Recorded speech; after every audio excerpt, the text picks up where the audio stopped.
Hello everybody, welcome back to my channel. My name is Samantha Hammonds. I'm a local realtor here in the Central Texas area.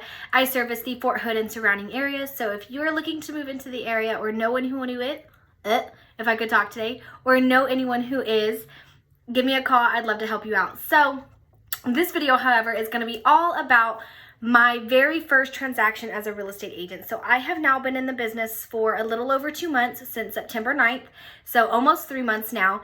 And I did my first transaction within my first 45 days. So I started in the business September 9th, was my very official first day that, my broker or my license was with my broker and everything, and that was Monday, September 9th. By September 19th, so within 10 days, I was showing properties, and by September 20th or 21st, we were under contract. So, oh, my chair keeps spinning. Sorry, guys. So it was a really fun and exciting time, but very stressful as well, because brand new into the business and I get my first deal. This deal came from my personal Facebook page. I had created an introduction post, and I had boosted that post, and they came from that. So, or not my personal Facebook page, but my personal business page. So my very own business page. It wasn't a lead from the company. It wasn't a lead from anyone else. My business page is where it came from. My $10 boosted post. So that was really, really exciting, but also really stressful. So like I said, we were looking at houses on the 19th. By the 22nd, we were under contract. So we're looking at houses, we find the house they want, we put in the contract. So in the contract, we put a full price offer.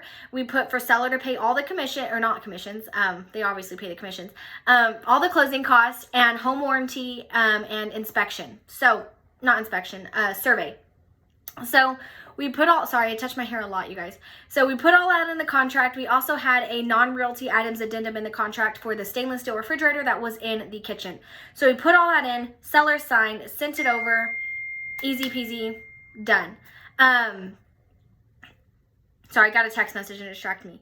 Okay, so then it took like 2 days for the listing agent to even respond to us in the first place. So that was kind of frustrating on its own. But we waited it out. Listing agent responded and countered and said, okay, they accept your offer, except they're not going to pay for the survey, and they're only going to pay $400 toward the home warranty. And at that point, I was like, nope, no, not on the survey, because them only paying $400 to the home warranty was no big deal. My buyers would pay the extra $150, no big deal. But the survey is a big deal. I don't let my clients pay for the survey, because this is something I learned right from the beginning. Because if you are the buyer and you are paying for a survey, if the deal falls through, a survey is $500 to $700. If the deal falls through, you have now this piece of paper that you can do absolutely nothing with. You have no benefit for that survey. However, if the seller pays for the survey and the deal falls through, they can still use that survey for themselves and for the next person trying to buy their house, whatever. Because let's face it, in this world, in this history of selling and buying houses, transactions fall through. Sometimes even at the closing table, a transaction can fall through. So I was not going to let my client pay for the survey specifically. So we negotiated that my clients would pay a little bit more of their own closing costs. They'd pay the $150 toward their own home warranty, and then the sellers would pay for the survey. So at that point, we think everything is accepted and good to go. We send the contract back off to the sellers for them to sign their part with all the changes. And then they come back and say, oh, but by the way, we're also not going to leave the refrigerator that you put in the addendum. At this point, I'm kind of ticked, and my buyers are kind of ticked, because they're already mad about the whole survey closing cost issues, right? But we got it settled. Well, not mad, but, just annoyed by it. And we got it all settled. And then they come back and they're like, say no about the fridge, which they should have said from the very beginning. That was kind of the whole point with the refrigerator. There was a refrigerator left in the garage that we negotiated to stay in the home, so my clients didn't have to go out and spend money on a whole new fridge. There was one in great condition, working, everything that was left for them. So that was fine, but it was kind of the principle of it. When I submit a contract to a seller or to a listing agent, that listing agent needs to present everything to the seller. And when you counter everything that you want to counter. You don't just counter a couple things and then get to an agreement and then counter a couple more things. that refrigerator, the stainless steel refrigerator, was in the original in the original non-realty items addendum that we sent to the listing agent. It was a part of the original contract. When you say offers accepted with XYZ contingencies and we negotiate that and you don't mention the fridge, we automatically assume it stays. So then the seller comes back, or the listing agent comes back and says it doesn't stay. So anyway, that was just a little annoying hiccup right from the beginning.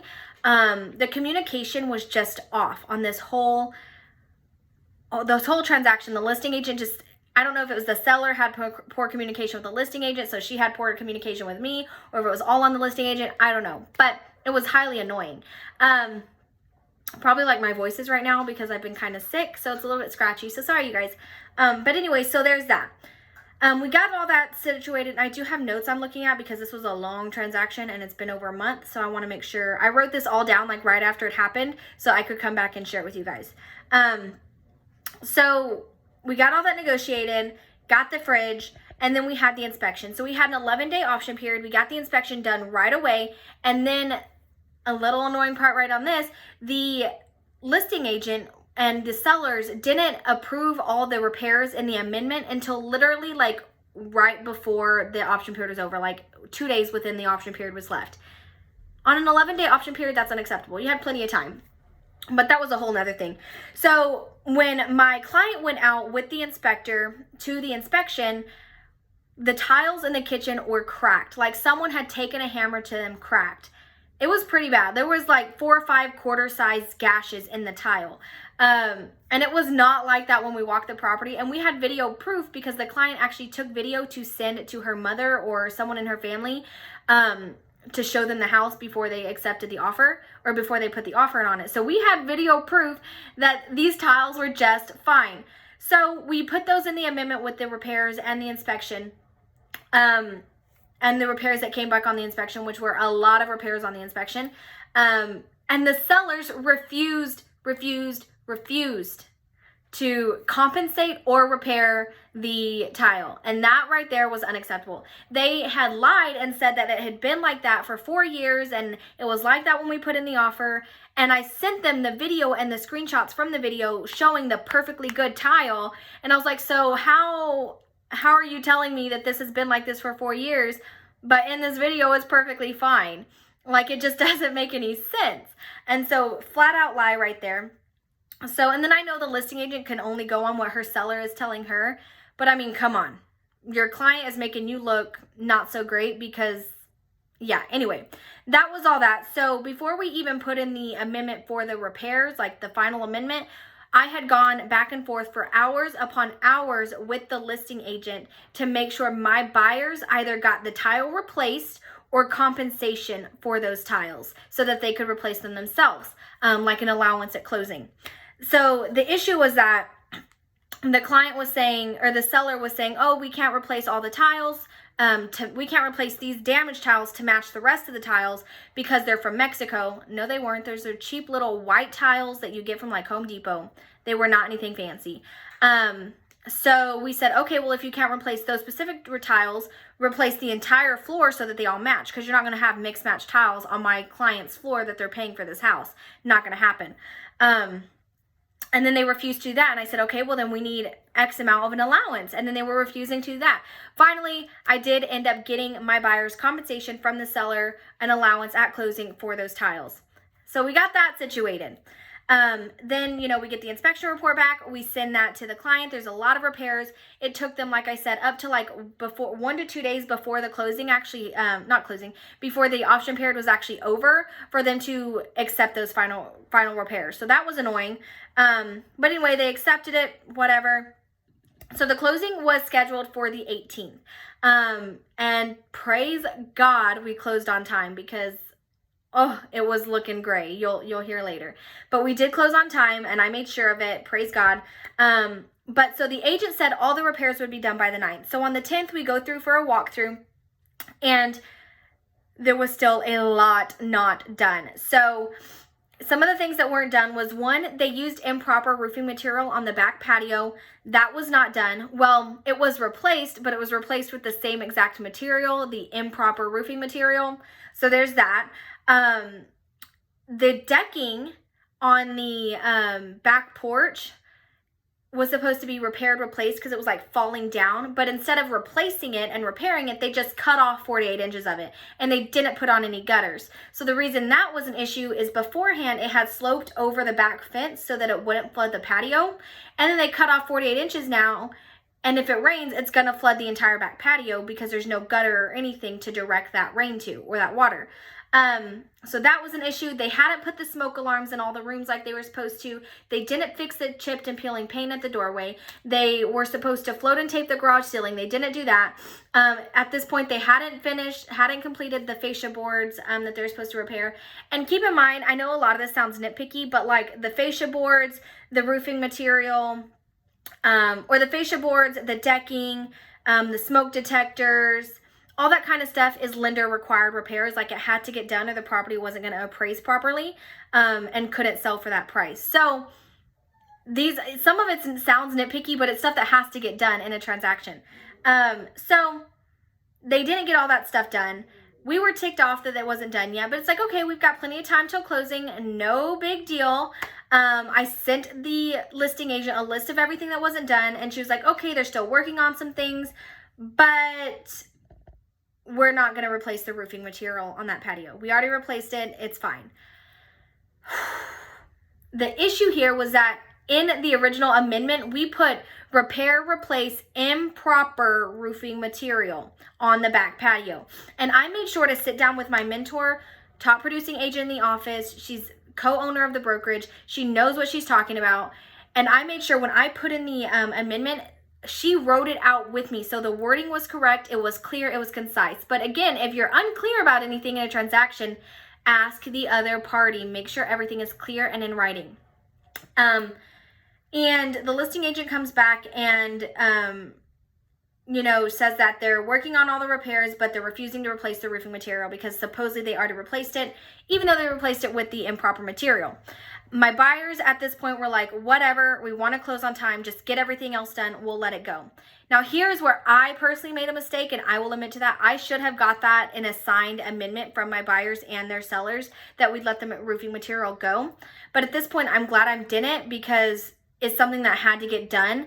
And I'll kind of explain more on that later, but I'll get to that later. But that was a mistake I made. Again, it's my first transaction. I'm learning every day. Or was my first transaction, and I learned from it, but there's that. So they were annoyed, but they're like, whatever, we want to replace the roof ourselves with a different type of material. We'll just let it go. No big deal.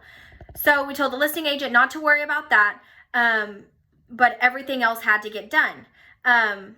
So yeah, again, I should have fought for them more on that roofing material like I fought for them on everything else. And I should have got it in writing right away, in an amendment if they were really going to let it go. Anyway, so we move on, and the day before closing, we do our final walkthrough. We're told everything is done. It's at 5 p.m. and it's still not done. There's still a ton of stuff not done. The taping and the floating is not done. The paint above the doorway is not done, and the fascia boards still aren't completed. And a lot of the other work that was done was shoddy work. I mean, it was not good, y'all.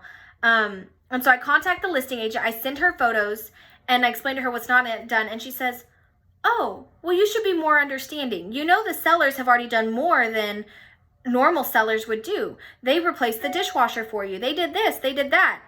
And I said, but the point is they agreed to replace and repair all these other items, and they didn't. So now they're in breach of contract. Because fact of the matter, we had a written agreement that you're not sticking up to you're not fulfilling your side of it.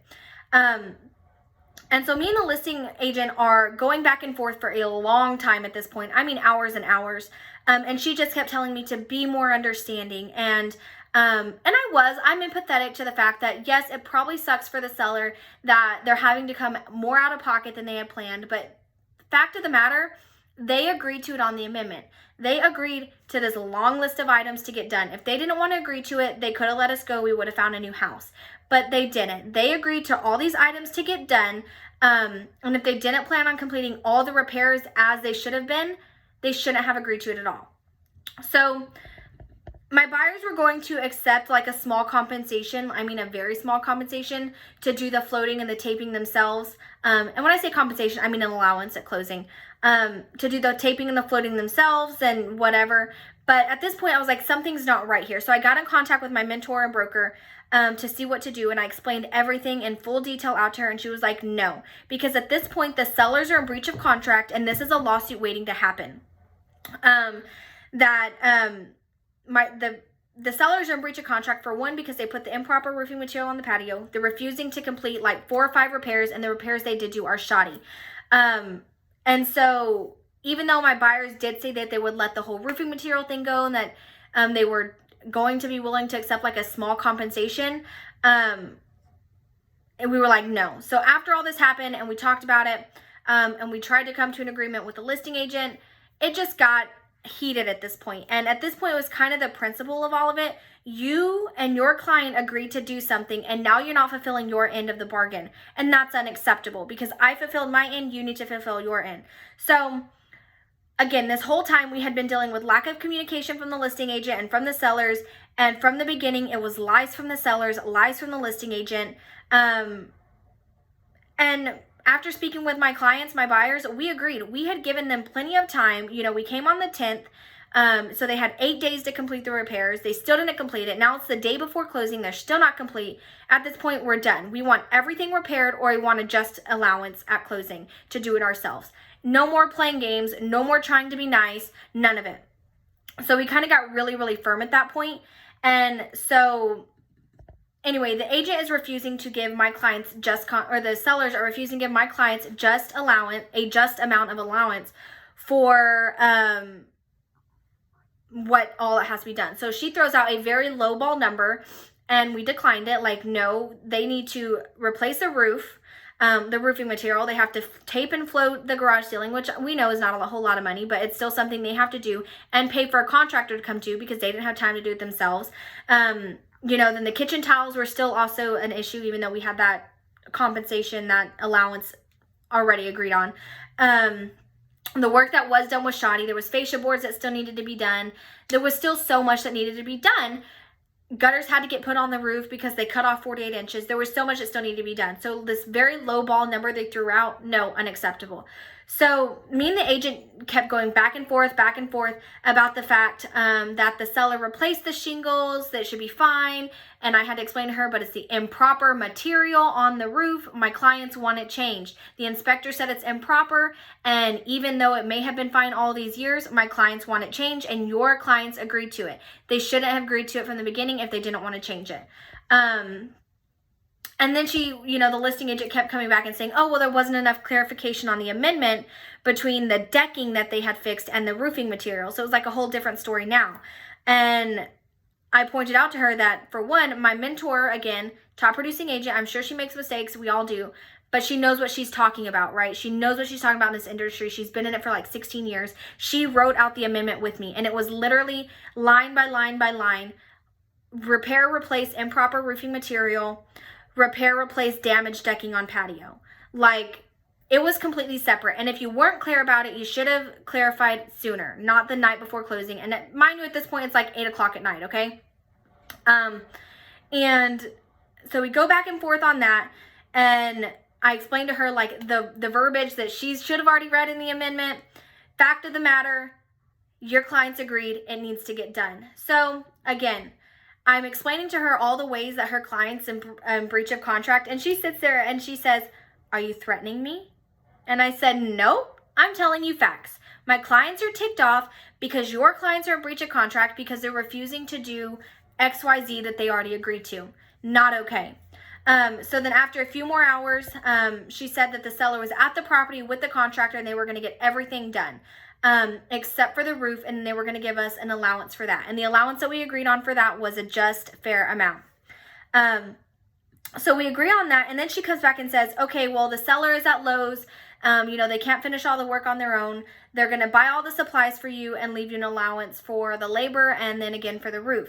And that was fair, what they'd thrown out. So we said, okay, we agree as long as the seller provides all the supplies and leaves them at the property. This needs to all be in writing. And then the allowance needs to be at closing, blah, blah, blah. So up to this point, we agreed on that, right? Because supposedly they were already at Lowe's buying the supplies and they were already going to do the repairs themselves. They just didn't have time to do it, so they were going to leave the supplies and then enough allowance for the labor that needed to get paid for and the roofing material. And she said, no, just the allowance alone. And it was a small allowance. It was not enough for the labor and not enough for the roofing material, but not buying the supplies. And I said, nope, if supplies aren't provided, we want X amount and you guys do nothing, and we'll do it all, but we need X amount of allowance or nothing. And then she comes back and says $100 less than the amount that I gave her. And I said, no, we want X amount. She comes back and says $50, a little bit, she came up $50. So $50 less than I said. I said, no, we need X amount. And so finally she comes back and we agree on that. Okay. It's like 10:30 at night at this point. And then she says, oh, well, they can sign the amendment at closing. And I said, nope, absolutely not. My buyers are signing first. I'm protecting my buyers. They need to sign it before my buyers go in and sign. Because what happens if my buyers sign at closing, expecting the sellers to sign their amendment at closing, and then it doesn't get closed, or it doesn't get signed, and then both sides have closed, the deal's done, and that amendment's not in place? Absolutely not. I want it signed now. And I told her it needs to be signed by 8 a.m. before my clients go in and close at 10 a.m. And so that got done. It was just a whole mess. So, but at the end of the day, my clients got a very fair compensation for the kitchen tile and a fair compensation for the rest of the work that needed to get done. All the amendments were changed and in writing and signed by both buyer and seller. And like I said, there were things that I could have done better in the transaction. This was my first deal. The agent I was working with supposedly is a very seasoned agent. So that ticks me off, because I have noticed that there's a lot of people in this industry, not everyone, but there's a lot that have been in the business for 15, 20 years, and they have lost their passion for it, and they just let things go, and they don't care enough to fight for their clients or care enough to be honest and factual. At the end of the day, I fight for my clients, okay? And as I go on, the more I learn, the more I'm fighting for my clients, because this is a huge transaction. Whether you're buying or selling, if I'm representing you, I'm fighting for you, because I have to. I have to. It's who I am. And for one, it's my fiduciary duty legally, and two, it's just who I am, to make sure that whoever I'm representing is getting the best deal possible. And that's what I did. I fought until about 10:30 p.m. the night before closing to make sure that this deal got closed, my buyers got just compensation, and everything was taken care of. Again, I will always remain fair and ethical to the other side of the transaction as well. I will never lie or hide things or try to just get a bunch of allowances and compensation and money off sales price and all that crap for my clients if it's not fair and just. When I'm putting in an offer, I tell my clients what's a fair offer. I can't tell my clients what to offer legally. It's their decision. But I pull comps and I say, with this property specifically, the full price offer was very, very fair, because it was under about $10,000 under market value for that area. So it was really fair, even though all these repairs needed to be done. So I may even, because my clients wanted to come in even under that offer, or full price. They wanted to come in about $2,000 to $3,000 under full price. And I told them, look, you can do that all you want, but this is a fair price. And here's the comps to prove it. And, so I'm not going to screw the other side of the transaction over, but fact of the matter, I'm going to be fair on both sides, but 110% first, my loyalty lies with my client, and I'm going to make sure they're taken care of. And that's what I did here. So this video has been 23 minutes long. I hope you learned something here. Again, that was my first transaction. I just closed my second transaction on November 18th, so a couple days ago. Excuse me. And that was super exciting. No, not the 18th. When did the 15th. I closed on the 15th. November 15th, so about 5 days ago. That was really exciting. That was a bit of a learning experience too. Not as crazy hectic as this one, but there was a lot I had to learn in it as well. But yeah, every day I go on, I'm learning. I've got my listing on the market now as well, learning from that. And I'm super excited to just keep on keeping on in this business. I love what I do. I love helping people. I love talking to people every single day about real estate and how I can help them and how they can reach their end goal at the end of a transaction. So that's all I have, you guys. I hope you have a blessed and wonderful day. If you have not already, please like and subscribe. Leave a comment below if you have any questions, and I will talk to you soon. Bye.